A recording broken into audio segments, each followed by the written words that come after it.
تھوڑی دیر بعد مہندی کی رسم کو دوبارہ شروع کیا گیا۔ چچی شمشاد اور چچا فضل نے نگینہ کے ہاتھوں پر مہندی لگائی۔ اس کے بعد باری باری سب رشتہ داروں نے نگینہ کو مہندی لگائی۔ یوں لگ رہا تھا کہ جیسے کچھ دیر پہلے یہاں پر کوئی ایسی ویسی بات ہوئی ہی نہ ہو۔ حالات معمول کے مطابق آ چکے تھے۔ پھر بارات والا دن آیا۔ بارات آنے والی تھی اور نگینہ دلہن بنی بہت زیادہ حسین اور خوبصورت لگ رہی تھی۔ وہ اتنی حسین لگ رہی تھی کہ جو بھی اسے دیکھتا بس دیکھتا ہی رہ جاتا۔ بارات آنے میں تھوڑی دیر ہی تھی، میں، فاخرہ اور انیلا بارات دیکھنے کے لیے نگینہ کی بیٹھک کی چھت پر چڑھ گئی۔ بارات نے نگینہ کے گھر کے سامنے پڑے خالی پلاٹ میں بیٹھنا تھا۔ آخر بینڈ باجوں کے ساتھ نگینہ کی بارات آ گئی۔ مبین دلہا بنا بہت خوبصورت لگ رہا تھا۔ اس نے آف وائٹ شیروانی پہنی ہوئی تھی جو اس پر بہت جچ رہی تھی۔ مہمانوں کو کھانا کھلانے سے پہلے چچا قمردین مولوی صاحب کو لے کر نگینہ کے کمرے میں آئے۔ ان کے ساتھ 2-3 گواہان بھی تھے۔ جیسے ہی مولوی صاحب نے کہا نگینہ ولد قمردین کو سکہ رائج الوقت 50,000 حق مہر قبول ہے، مولوی صاحب کا اتنا پوچھنا ہی تھا کہ نگینہ کی رنگت تبدیل ہونے لگی۔ اس نے اپنے پاس پڑی ہوئی میز کو دونوں ہاتھوں سے پکڑ کر الٹا دیا اور وحشت زدہ ہو کر بولی، مجھے یہ نکاح قبول نہیں ہے قبول۔ نگینہ نے دھاڑتے ہوئے مولوی صاحب کا گریبان پکڑا اور مولوی صاحب کو دور پھینک دیا۔ نگینہ کیا کر رہی ہو تم؟ میں نے اسے بازو سے پکڑ کر کرسی پر بٹھانا چاہا لیکن اس نے مجھے بھی زور کا دھکا دیا۔ میں نیچے جا کر گری۔ اس میں اس قدر طاقت آ چکی تھی کہ میں تو ساری ہل کر ہی رہ گئی۔ دفع ہو جاؤ یہاں سے سب لوگ، میں تم سب کو زندہ نہیں چھوڑوں گی۔ نگینہ نے وحشت سے اپنا دوپٹہ پھر سے اتار کر دور پھینک دیا اور زور زور سے چیخنے چلانے لگی۔ ہم جتنے بھی افراد کمرے میں تھے سب ڈر کے مارے کمرے سے باہر نکل آئے۔ قمر صاحب، آپ کی بیٹی ذہنی مریضہ ہے اور آپ اس کا نکاح پڑھوا رہے ہیں؟ مولوی صاحب غصے سے بولے۔ مولوی صاحب، میری بھتیجی بالکل ٹھیک ہے، پتہ نہیں رات سے اس کی عجیب سی کیفیت بنی ہوئی ہے، اس کو اللہ جانے کیا ہو گیا ہے۔ چچا قمردین کی بجائے اب چچا فضل دین نے مولوی صاحب کو جواب دیا۔ جب مبین بھائی کو پتہ چلا کہ نگینہ نے نکاح کرنے سے انکار کر دیا ہے تو وہ تو پاگلوں کی طرح نگینہ کے کمرے میں گئے اور نگینہ کو دونوں کندھوں سے پکڑ کر کہنے لگے، نگینہ، ہم تو بچپن سے ایک دوسرے کو چاہتے ہیں، اتنے سال ہماری منگنی رہی ہے اور اب تم نکاح کے وقت شادی سے انکار کر رہی ہو۔ مبین نے اس کو جھنجھوڑا۔ دفع ہو جا خبیث، مجھے تجھ سے نفرت ہے، چلے جا یہاں سے۔ نگینہ نے مبین کو زور سے دھکا دیا اور وہ کمرے سے جا کر باہر گرا۔ نگینہ، میں تمہیں یہاں سے لے جائے بغیر نہیں جاؤں گا۔ مبین اٹھا اور پھر کمرے میں جانے لگا لیکن چچا فضل نے اسے بازو سے پکڑ لیا اور اندر جانے سے روک دیا۔ اس کے ساتھ ایسے زبردستی کرنا ٹھیک نہیں ہے، آپ اس کا علاج کروائیں، ابھی بارات واپس چلی جائے تو ہی ٹھیک رہے گا، مولوی صاحب نے کہا۔ اس طرح بارات نگینہ کو لیے بنا ہی واپس چلی گئی اور خوشیوں بھرا گھر ماتم میں بدل گیا۔ نگینہ مسلسل چیخ چلا رہی تھی۔ چچا قمردین نے اس کے کمرے کے باہر سے کنڈی لگا دی۔ چند لمحے اسی طرح وہ چیختی چلاتی رہی، پھر بے ہوش ہو گئی۔ رات کا پتہ نہیں کون سا پہر تھا کہ اس کو ہوش آیا، کیونکہ میں گھر آ چکی تھی۔ صبح میں نگینہ کے گھر گئی تو وہ بالکل نارمل حالت میں بیٹھی ناشتہ کر رہی تھی۔ وہ اتنی پرسکون تھی کہ جیسے کل رات کچھ ہوا ہی نہ ہو۔ جس گلی میں اور نگینہ رہتی تھیں اس گلی کے سامنے کھیت تھے۔ میں اور نگینہ اکثر وہاں سیر کرنے جایا کرتی تھیں، جبکہ انیلا اور فاخرہ ہمارے ساتھ کبھی کبھار جاتی تھیں کیونکہ وہ ہمارے گھروں سے کافی دور رہتی تھیں۔ اس دن اتوار تھا اور چھٹی تھی۔ میں نگینہ کے گھر گئی، اس کا بازو پکڑ کر کھیتوں کی طرف چلی۔ ہم دونوں کھیتوں کی پگڈنڈی پر چلنے لگی۔ نگینہ، تمہیں کیا ہو گیا ہے؟ پہلے تم نے اپنی مایوں پر ہنگامہ کیا، پھر شادی والے دن تم نے وہ ہنگامہ کیا کہ مبین بھائی سے تمہارا نکاح ہوتے ہوتے رہ گیا۔ میں نے پگڈنڈی پر رکتے ہوئے کہا۔ کون سا ہنگامہ، کون سا نکاح میں نے رکوایا ہے؟ نگینہ لاپرواہی سے بولی جیسے اسے تو کچھ پتہ ہی نہ ہو۔ انجان مت بنو، کیا تم نے اپنی مایوں پر ہنگامہ نہیں کیا تھا؟ اور تم نے مبین سے نکاح کرنے سے بھی انکار کیا تھا۔ میں غصے سے بولی۔ کیا کہہ رہی ہو تم؟ مجھے تو کچھ بھی نہیں پتا۔ اس کے چہرے پر اتنی معصومیت تھی کہ جیسے وہ ہر بات سے لا علم ہو۔ چلتی چلتی دونوں کافی دور نکل آئیں۔ ایک کھیت میں ہمارے گاؤں کی کچھ عورتیں بیٹھی ساگ توڑ رہی تھیں۔ میں ان عورتوں کے ساتھ باتوں میں لگ گئی اور نگینہ تھوڑا سا آگے کو چلی۔ تھوڑی دیر کے بعد میں نے ادھر ادھر دیکھا لیکن اب مجھے نگینہ نظر نہ آئی۔ پھر میں کچھ آگے بڑھی تو آگے امرودوں کے درخت لگے ہوئے تھے۔ اس وقت امرودوں کی شاخوں پر پکے ہوئے امرود لٹک رہے تھے۔ امرودوں کے درختوں سے نکل کر میں آگے بڑھی تو سامنے ایک بڑا سا بوہڑ کا درخت تھا۔ یہ درخت اتنا بڑا تھا کہ اس کی شاخیں دور دور تک پھیلی ہوئی تھیں۔ اس بوہڑ کے درخت کے نیچے کھڑی مجھے نگینہ نظر آئی۔ نگینہ کی کمر میری طرف تھی۔ میں آہستہ آہستہ چلتی ہوئی اس کے پیچھے جا کھڑی ہوئی۔ اس سے پہلے کہ میں نگینہ کو پکارتی، میرے کانوں سے نگینہ کی آواز ٹکرائی، تمہیں ملنے ہی تو میں یہاں آتی ہوں۔ جب تک میں تمہیں دیکھ نہ لوں، تم سے بات نہ کر لوں، مجھے چین نہیں آتا۔ نگینہ، کون ہے؟ تم کس سے باتیں کر رہی ہو؟ میں نے اس کے کندھے پر ہاتھ رکھ کر کہا۔ کون؟ کوئی بھی نہیں ہے یہاں پر۔ وہ میری طرف پلٹی اور لاپرواہی سے بولی، میں نے خود تمہیں کسی اجنبی سے باتیں کرتے ہوئے سنا ہے۔ پیچھے ہٹو، میں خود دیکھتی ہوں کون ہے وہاں۔ میں نے نگینہ کو ایک طرف کیا اور بوہڑ کے آس پاس چاروں طرف نظریں دوڑائیں، لیکن مجھے کوئی بھی اجنبی نظر نہ آیا۔ چلو روبی، گھر چلو، دیر ہو رہی ہے۔ نگینہ نے میرا بازو پکڑا اور میں اس کے ساتھ چل پڑی۔ مبین میرے بچپن کی محبت ہے، اس کے سوا میری زندگی میں کوئی بھی نہیں آ سکتا۔ نگینہ نے خاموشی کو توڑا اور بات کا آغاز کیا۔ پھر تم نے مبین سے نکاح کرنے سے کیوں انکار کیا؟ میں نے پھر ضد ہو کر پوچھا۔ روبی، میں تمہیں پہلے بتا چکی ہوں، مجھے کچھ نہیں پتا۔ جو کچھ نکاح والے دن ہوا مجھے کچھ بھی یاد نہیں، اور نہ ہی میں نے نکاح کرنے سے انکار کیا تھا، وہ خفگی سے بولی۔ مجھے اس کی بات پر بہت حیرانی ہو رہی تھی۔ تمام راستے میں ذہنی الجھن کا شکار رہی۔ اتنے میں نگینہ کا گھر آ گیا اور وہ اپنے گھر چلی گئی اور میں اپنے گھر کی طرف چل پڑی۔ نگینہ اور مبین کے گھر والوں کے تعلقات پہلے کی طرح بحال ہو چکے تھے۔ دونوں بھائیوں نے اور ان کی بیوی بچوں نے ایک دوسرے کے گھر دوبارہ آنا جانا شروع کر دیا تھا۔ چچا فضل دین ایک دن چچا قمردین سے کہنے لگے، اب مجھے نگینہ بیٹی پہلے سے بہتر لگ رہی ہے، کیوں نہ ہم دوبارہ مبین اور نگینہ کا سادگی سے نکاح پڑھوا دیں؟ جی بھائی، آپ کا خیال بالکل درست ہے۔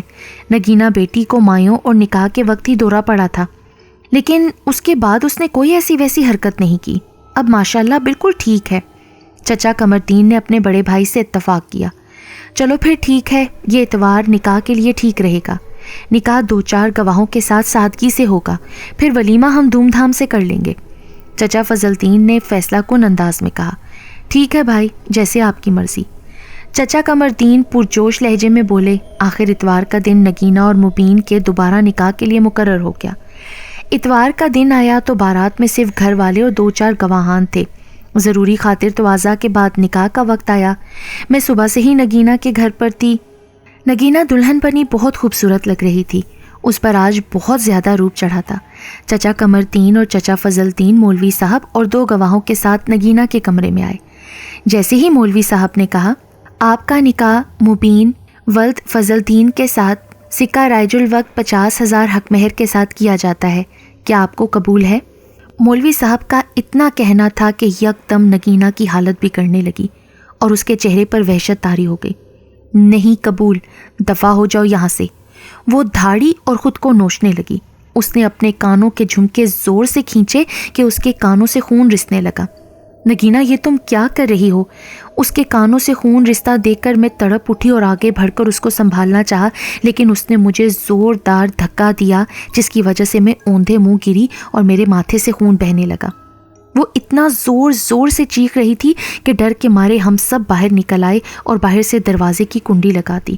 قمردین صاحب، میں نے آپ سے پہلے بھی کہا تھا کہ آپ کی بچی ذہنی مریضہ ہے، اس کا علاج کروائیں۔ مولوی صاحب غصے سے بولے۔ مولوی صاحب، میری بیٹی ذہنی مریضہ نہیں ہے، وہ بالکل ٹھیک تھی، اسی لیے تو ہم دوبارہ اس کا نکاح کرنے لگے تھے۔ چچا قمردین اس وقت بہت بے بس لگ رہے تھے۔ آخر دوسری مرتبہ پھر بارات ناکام لوٹ گئی اور گھر میں موجود ہر فرد کے چہرے پر غم کی تحریر لکھی نظر آ رہی تھی۔ آخر چیخنے چلانے کے بعد نگینہ بے ہوش ہو گئی اور اسے دوسرے دن ہوش آیا۔ میں اس دوران نگینہ کی والدہ چچی حفصہ کو دلاسے دیتی رہی۔ ان بیچاری کا تو رو رو کر برا حال ہو گیا تھا۔ آہستہ آہستہ پھر زندگی معمول پر آنے لگی۔ نگینہ اس دن کے بعد پھر بھلی چنگی ہو گئی۔ اس دن کے بعد اس نے پھر کوئی ایسی ویسی حرکت نہ کی اور نہ ہی اسے پاگل پن کے دورے پڑے۔ میں اپنی پڑھائی میں مصروف ہو گئی تھی۔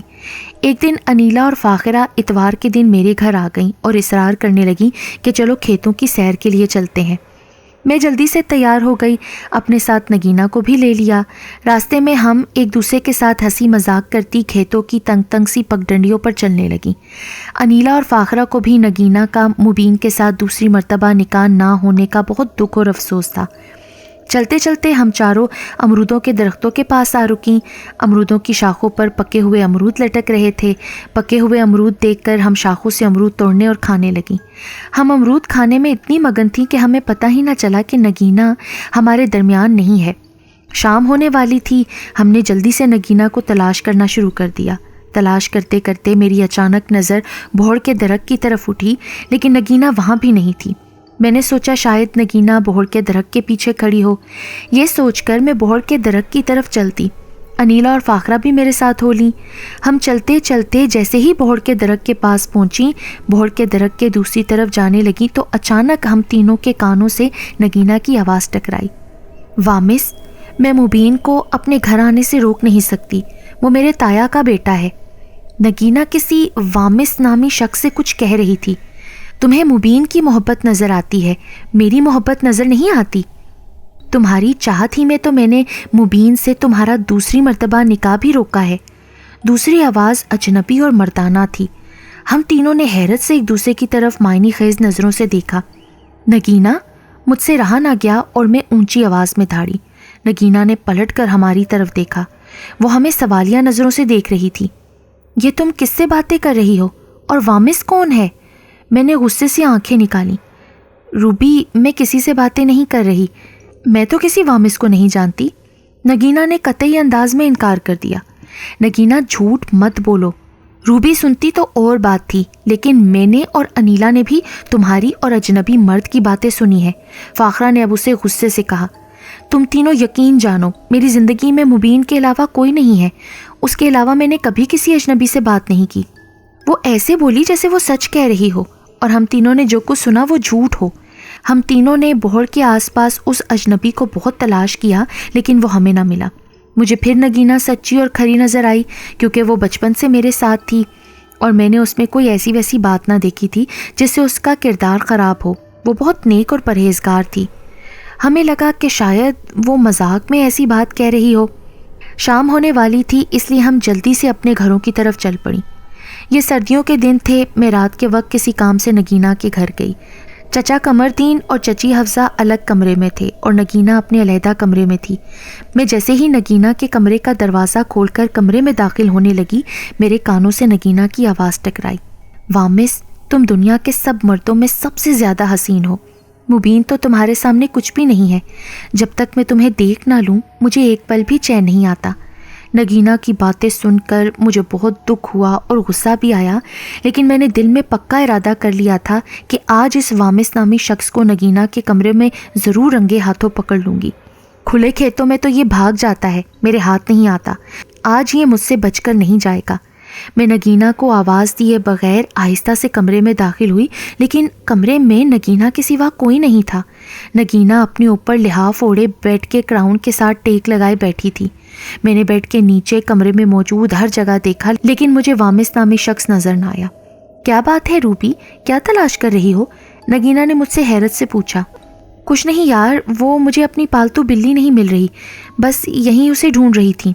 میرے ذہن میں کچھ نہ آیا، میں نے بس ایسی ہی بات بنا دی اور نگینہ کے پاس بیڈ پر بیٹھ گئی۔ نگینہ، میں تم سے ایک بات پوچھوں؟ ادھر ادھر کی باتوں سے میں پھر اپنے مطلب کی بات کی طرف آئی۔ تمہیں واقعی مبین سے محبت ہے یا تمہاری زندگی میں کوئی اور بھی ہے؟ روبی، میری زندگی میں تو مبین کے علاوہ کوئی نہیں ہے، وہ میرے بچپن کا منگیتر ہے، میں اس سے محبت کرتی ہوں۔ اس کے یہ کہنے کے بعد میں نے اس سے مزید سوال کرنے سے پرہیز کیا۔ اتوار کا دن تھا۔ انیلا اور فاخرہ ہمارے گھر آئی ہوئی تھیں۔ پہلے ہم نے سوچا کہ کھیتوں کی سیر کے لیے جائیں، پھر مجھے اچانک یاد آیا کہ نگینہ کی مایوں کی ویڈیو کی فلم کل سے گھر آئی ہوئی ہے، کیوں نہ وہ دیکھی جائے۔ انیلا اور فاخرہ نے میری بات سے اتفاق کیا۔ میں نے جلدی سے الماری سے ویڈیو فلم نکالی اور کمپیوٹر والے کمرے میں جا کر کمپیوٹر آن کیا، مایوں والی ڈسک کو سی ڈی روم میں لگایا۔ جیسے ہی ویڈیو فلم چلنا شروع ہوئی تو اچانک ہی ایسے مناظر آئے کہ ہم تینوں کی چیخیں نکل گئیں، کیونکہ مایوں کی ویڈیو فلم میں سٹیج پر نگینہ کی جگہ ایک بدشکل اور ہیبت ناک دیو بیٹھا ہوا تھا، جو چیزیں اٹھا اٹھا کر پھینک رہا تھا اور چیخ چلا رہا تھا۔ وہ ایک خوفناک جن یا دیو تھا جس کا چہرہ اتنا خوفناک تھا کہ ڈر کے مارے میں نے کمپیوٹر آف کر دیا۔ مجھ سے زیادہ انیلا اور فاخرہ کی حالت خراب تھی۔ وہ بہت ڈری اور سہمی ہوئی تھی اور ایک دوسرے سے چپکی بیٹھی تھیں۔ ڈر کے مارے ہم نے وہ کمرہ چھوڑ دیا اور دوسرے کمرے میں چلی گئیں۔ یا روبی، یہ جن کون تھا؟ نگینہ تو اپنی مایوں کی ویڈیو کی فلم میں کہیں نظر ہی نہیں آ رہی۔ انیلا حیرت سے بولی، مجھے تو لگتا ہے نگینہ کی مبین سے انکار کی وجہ یہ جن ہی تھا۔ کیا پتہ وہ نگینہ پر عاشق ہو گیا ہو۔ میں بہت جلد نتیجے پر پہنچ گئی۔ انیلا اور فاخرہ دونوں نے میری بات کی تائید کی۔ رات کو میرے ابو گھر آئے تو میں نے ویڈیو میں نظر آنے والا جن اور نگینہ کی مبین کے ساتھ نکاح سے انکار کی وجہ اپنے بابا کو بتائی۔ بیٹا، مجھے تو لگتا ہے یہ جن نگینہ پر عاشق ہو گیا ہے، اس لیے یہ جن نگینہ کا مبین سے نکاح ہونے ہی نہیں دے رہا۔ تو پھر ہمیں کیا کرنا چاہیے کہ وہ جن نگینہ کا پیچھا چھوڑ دے؟ ساتھ والے گاؤں میں میرا ایک دوست رہتا ہے بیٹا، اس کے پاس روحانی علم ہے، وہ لوگوں کو تعویذ دھاگے بھی کر کے دیتا ہے۔ دوسرے دن میرے بابا اپنے دوست باسط صاحب کو لیے گھر پر آئے۔ ہم نے ان کی خوب خاطر تواضع کی۔ پیر باسط صاحب بوڑ کے درخت کے نیچے کافی دیر پڑھائی کرتے رہے۔ آخر بوڑ کے درخت کے 2 شاخوں کو آگ لگ گئی اور وہ جل کر راکھ ہو گئی۔ جن کا مسکن جل چکا تھا اور وہ وہاں سے فرار ہو چکا تھا۔ پیر صاحب پھر دوبارہ گھر آئے۔ انہوں نے نگینہ کو پہلے دم کیا، پھر نگینہ کو ایک تعویذ دیا جسے نگینہ نے اپنے گلے میں ڈال لیا۔ دوسرے دن پیر صاحب نے نگینہ کا نکاح مبین سے خود پڑھوایا۔ اس دفعہ نگینہ نے انکار نہ کیا اور نہ ہی وہ چیخی چلائی۔ نکاح ہوتے ہی سب نے اللہ کا شکر ادا کیا جس نے اتنی بڑی آزمائش سے ان لوگوں کو نکالا۔ نگینہ کے مبین سے نکاح کے بعد بھی 4-5 دفعہ مبین اور نگینہ دونوں کو پیر صاحب اپنے پاس بلاتے رہے اور ان پر دم کرتے رہے۔ اس کے بعد پیر صاحب نے بتایا کہ اب تم دونوں پوری طرح سے محفوظ ہو، وہ جن اب تمہارا کچھ نہیں بگاڑ سکتا۔ چچا قمردین اور چچی حفصہ بھی بہت خوش تھے کہ ان کی اکلوتی بیٹی نگینہ کی اس جن سے جان چھوٹی۔ مبین اور نگینہ دونوں ہنسی خوشی زندگی گزار رہے ہیں اور اب تو ان کی ایک پیاری ننھی سی بیٹی بھی ہے۔ میں بھی اپنی دوست نگینہ کے لیے ہر وقت دعا کرتی ہوں کہ وہ اپنے گھر سدا خوش اور آباد رہے۔